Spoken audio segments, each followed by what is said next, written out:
Hey, football fans, welcome back to the channel. Today, we're talking about something that's never easy to discuss, the health and safety of our favorite players. Grant DuBose, the Miami Dolphins wide receiver, suffered a frightening head injury during the game against the Houston Texans this past Sunday. Before we dive into the details, make sure to like, subscribe, and share this video. You don't want to miss any of our updates on player health, game recaps, and all things NFL. Now, let's break down what happened to DuBose and the latest updates on his recovery. The frightening moment. Grant DuBose's head injury. Alright, so here's the story. Everything was going smoothly in the Dolphins game against the Houston Texans until the third quarter, when Grant DuBose, a wide receiver for Miami, took a nasty blow to the head. I'm talking about a hit that made everyone in the stadium, and likely every fan watching at home, hold their breath. It all happened as Tagovailoa threw a pass over the middle of the field, and DuBose went up to make the catch. But as the ball arrived, Texans safety Calen Bullock didn't pull up, and instead, lowered his helmet, making direct contact with DuBose's head. Immediately, DuBose went limp, hitting the ground hard. That's when you could feel the collective gasp. And then the silence took over the field. The game came to a halt as medical personnel rushed to DuBose, who was down for several minutes. It was an extremely scary moment for everyone involved. Dolphins players gathered around him, taking a knee and showing their support as medical staff worked on him. The whole team and the fans in the stadium knew this was a serious injury. What happened next? The medical response. Now, when you're watching a game and see a player get hurt, it's always concerning, but this one felt different. DuBose's jersey was cut off, his helmet was removed, and he was carefully placed on a backboard for immobilization. Medical staff also strapped him down, ensuring he stayed completely still as they placed him in a neck brace and administered oxygen through a tube. As they wheeled him off the field, CBS cameras caught the unsettling moment where DuBose didn't move. It's unclear whether he was conscious at that time, but it was a moment that sent a chill down the spine of every fan watching. You could hear the tension as the camera focused on him being transported off the field. In these moments, it's impossible not to think about the safety of the players and the risks they take every time they step on the field. The Dolphins and Texans fans alike were praying for DuBose's recovery as the focus shifted from the game to the players' well-being. The aftermath. What we know about DuBose's condition. After the game, we got the first update on DuBose's condition. The Dolphins confirmed that DuBose was taken to a local hospital in Houston for further evaluation. Thankfully, the team announced that DuBose was in stable condition, which was a huge relief to fans everywhere. Head coach Mike McDaniel spoke about the injury after the game, saying there had been some positive feedback following the head and neck imaging. While the team didn't provide any specifics on the severity of the injury, McDaniel did confirm that DuBose would be staying in Houston overnight for continued care and evaluation. Now, you might be wondering, what happens next for DuBose? While we don't have all the details yet, this injury, particularly when it involves a head or neck, is something that requires careful and thorough monitoring. DuBose's status is day-to-day for now, and the Dolphins will be keeping a close eye on his recovery. Bullock's thoughts on the hit. No malice intended. After the game, Texans safety Calen Bullock addressed the hit. And, of course, the question everyone had. Was it a dirty hit? Bullock made it clear that he never intended to hurt DuBose. In fact, Bullock was very emotional about the situation, saying, "My intention was never to go out there and hurt nobody. That's none of our intention. Prayer to him and his family.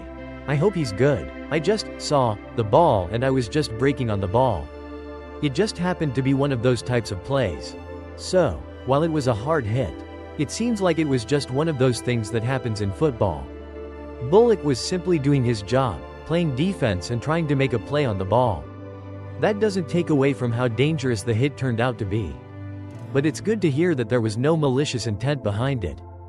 Grant DuBose, the player behind the injury.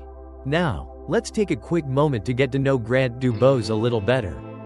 DuBose is a second-year pro, who spent his rookie season in 2023 with the Green Bay Packers on their practice squad after being selected in the 7th round of the NFL Draft. He played college football at Charlotte, where he showcased his talents as a wide receiver, making a name for himself as a reliable target. Unfortunately, the Packers released DuBose in August, but the Miami Dolphins swooped in and claimed him off waivers. He's played in 2 games for Miami this season, making 1 catch for 13 yards. He actually made a catch earlier in the game against the Texans before the injury occurred. The young receiver was looking to make his mark on the field. But now, his health is the primary concern. What's next for DuBose and the Dolphins? So, what's next for DuBose and the Dolphins? For now, it's all about his recovery.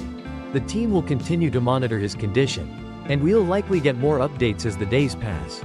As for the Dolphins, this injury serves as a reminder of the physical toll the game takes on players. Miami's next steps will be about supporting DuBose, making sure he gets the care he needs, and then figuring out how to move forward in his absence if necessary. The team has shown a lot of support for their young receiver, and we can only hope that he's able to make a full recovery and return to the field soon. Closing. And that's a wrap on today's update. Folks, what do you think? How are you feeling about the hit on DuBose? And do you think he'll be able to come back strong? Let us know your thoughts in the comments. If you haven't done so already, make sure to like, subscribe, and share this video with your friends. We'll be keeping a close eye on this story and will bring you any updates as they come.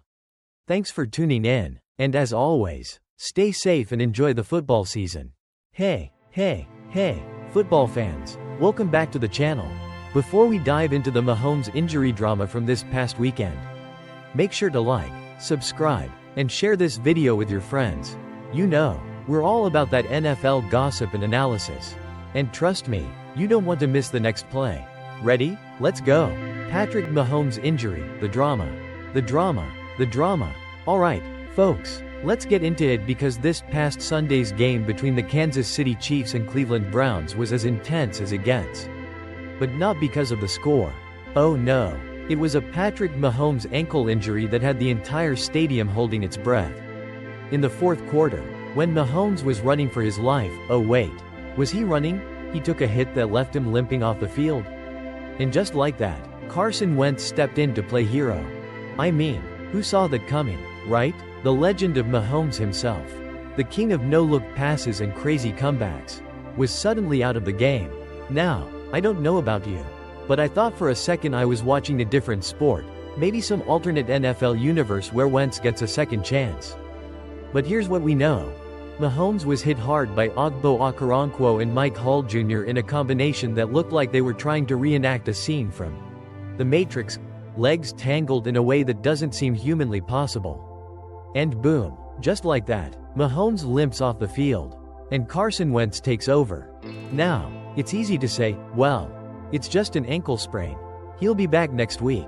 But hold your horses, my friends. We're talking about a player who's been a 2-time MVP, 3-time Super Bowl MVP, and is a staple of Kansas City's offense. The Chiefs need him if they want to continue their quest for a 3rd Super Bowl in a row. Mahomes injury update. What's going on with his ankle? So, what's the deal with Mahomes' ankle? Well, don't worry, it's not as bad as it looked. According to Chiefs head coach Andy Reid, it's not broken. That's a relief, right? I mean, imagine being hit by 2 grown men, and then having someone say, yeah, it's not broken, but we'll see how it swells up tomorrow. Thanks, coach, I'm glad it's not broken. But, you know, a little more info wouldn't hurt. Mahomes himself admitted it was tough to assess the injury right after the game, saying it's all about how your body reacts after the adrenaline wears off. You know, like when you stub your toe and think, oh, that didn't hurt, but then 2 hours later, you're questioning life choices and your very existence. Classic. He also mentioned that, in hindsight, he probably could have finished the game if the circumstances were different. But, smart guy that he is, he agreed to let Carson Wentz take over. Wentz, remember, has been a starter in the NFL for years, so no pressure on him, right? Wentz to the rescue? What happens next? And here's where it gets interesting. Carson Wentz, a former 1st-round draft pick, came in and finished the game. Wentz, who's been bouncing around the league, from Philadelphia to Indianapolis, to Washington, and now landing in Kansas City, got a chance to show that he can still lead a team, even if it's in garbage time. And honestly, folks, he didn't mess it up. He didn't throw a pick 6 or anything that made you want to reach for the nearest stress ball. So that's a win for the Chiefs. However, and I know I'm not the only one thinking this, if you're a Chiefs fan, how nervous were you when Wentz took over? I mean, sure, he's had his moments in the sun, but he's also had some pretty rocky years recently. With Mahomes, you expect magic. With Wentz, you're hoping for competence. There's a difference. But hey, Chiefs Kingdom, don't sweat it. While it's important to note Mahomes' status moving forward, we're not in panic mode just yet. According to Reed, Mahomes is day-to-day, and with a little rest, he could be ready for the next game. But the Chiefs will be extra careful not to rush him back too soon. The playoff push. Chiefs' quest for the top AFC seed. Here's the kicker, though, Mahomes' injury couldn't have come at a worse time for the Kansas City Chiefs. They're sitting pretty at 13-1, but the AFC playoff race is heating up. The Chiefs are still fighting to hold on to that number 1 seed in the AFC, which would give them home field advantage and a first-round bye. That's a big deal. With the Chiefs securing their playoff spot already, the race for that top seed is now critical, and they have 3 games in 11 days to make it happen. I'm not kidding. They play Houston, then Pittsburgh on Christmas Day, and let's face it, if Mahomes isn't healthy, things could get a little spicy for Kansas City's chances. So, yeah, no pressure. Just the next few weeks deciding if the Chiefs will host the AFC Championship game at Arrowhead Stadium, or if they'll have to go on the road. We all know Mahomes is the key to that, and having him healthy, and not just okay, is the Chiefs' ticket to reaching that 3rd consecutive Super Bowl. Final thoughts. Will Mahomes be ready for the playoffs? It all comes down to this. Will Patrick Mahomes be good to go when it matters most? Or is Carson